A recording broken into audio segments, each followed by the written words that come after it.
আসসালামু আলাইকুম ভিউয়ার্স, কেমন আছেন আপনারা? আশা করি ভালো আছেন। আমি আজকে আপনাদের নিয়ে আসলাম একটা রেসিপি, সেটা হচ্ছে মিষ্টি কুমড়া ভাজি। আমি মিষ্টি কুমড়াকে ছোটো ছোটো করে টুকরো করে কেটে নিয়েছি, আর পেঁয়াজ কুচি করে নিয়েছি, রসুন কুচি করে নিয়েছি, কাঁচামরিচ ফালি করে কেটে নিয়েছি এবং ধনেপাতা কুচি করে নিয়েছি। আমি এগুলো দিয়ে আমি মিষ্টি কুমড়াটা ভাজি করব। মিষ্টি কুমড়া শুধু স্বাদেই সেরা না, এটার অনেক পুষ্টিগুণও আছে। মিষ্টি কুমড়াতে ভিটামিন এ ও সি প্রচুর পরিমাণে আছে। ভিটামিন এ চোখের জন্য অনেক উপকারী, ভিটামিন সি ত্বকের জন্য ভালো।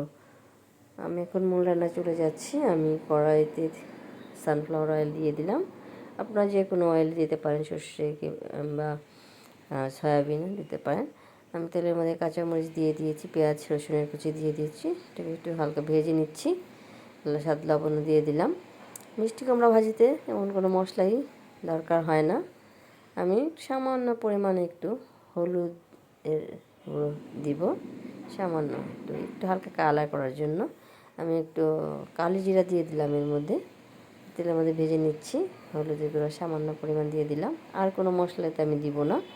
এখন আমি কেটে রাখা মিষ্টি কুমড়োগুলো দিয়ে দিলাম। হালকা আঁচ দিয়ে দিলাম চুলার, নাহলে নিচে লেগে যাবে। এটাকে একটু সিদ্ধ করার জন্য ভাজি ভাজি করবো, তো এর জন্য একটু পানিও দিব না, এমনি নেড়ে চেড়ে ভেজে নিব। ঢেকে দিলাম। কিছুক্ষণ ঢেকে রাখার পর এখন আমি আবার নেড়ে চেড়ে দিচ্ছি যে একটু কেমন হয়েছে। আমি চিংড়ি মাছটা একটু হলুদ, একটু লবণ আর একটু তেল দিয়ে মাখিয়ে রেখেছি। ওটা আমি এর মধ্যে দিয়ে দিব, একসঙ্গে ভেজে নেব। এটা তেলের মধ্যে একবার দিয়ে নিতে পারতাম, কিন্তু আমি ওটা মশলাটাকে একটুর ভিতরে যায়, মাছের ভিতরে, যেন আমি এটা মাখিয়ে রেখেছিলাম, কিছুক্ষণ ম্যারিনেট করে রেখেছিলাম। আমি ছোটো চিংড়ি নিয়েছি। মিষ্টি কুমড়া ভাজির মধ্যে ছোটো চিংড়ি ভালো লাগে। আপনারা ইচ্ছে করলে বড় মিডিয়াম সাইজের চিংড়িও নিতে পারেন। আমি ছোটো চিংড়ি নিয়েছি। এটাকে আমি ভালো করে ভাজা ভাজা করছি। আবার ঢেকে দিয়েছিলাম কিছুক্ষণের জন্য। দেখুন আস্তে আস্তে ভাজিগুলো একটু নরম হচ্ছে। আমি কিছুক্ষণ পর পরে একটু নেড়ে দিচ্ছি যেন নিচে না লেগে যায়, কারণ এতে আমি কোনো পানি দিব না। নেড়ে চেড়ে ভাজি করব, একটু সিদ্ধ হয়ে যাবে। দেখুন আমার ভাজি সিদ্ধ হয়ে গিয়েছে। আমি চুলার আঁচ কমিয়ে দিলাম। এখন আমি এর মধ্যে একটু ধনেপাতা কুচি করে রেখেছি, সেটা আমি দিয়ে দিব। ধনেপাতা কুচি দিয়ে আমি সামান্য নেড়ে চেড়ে দিব। 1 মিনিটের মতো আমি এটা সেখানে নেড়ে চেড়ে রাখবো একটু। তারপর আমি এটাকে চুলো থেকে নামিয়ে দেব।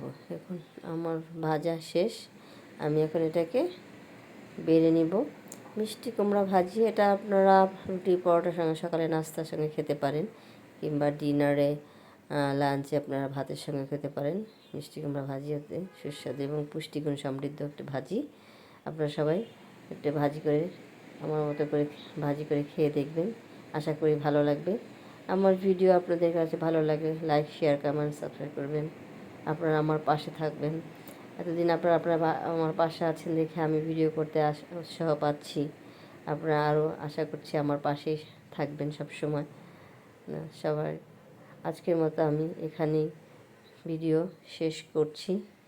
আসসালামু আলাইকুম। সবাই ভালো থাকেন। আবার দেখা হবে নতুন ভিডিওতে নতুনভাবে।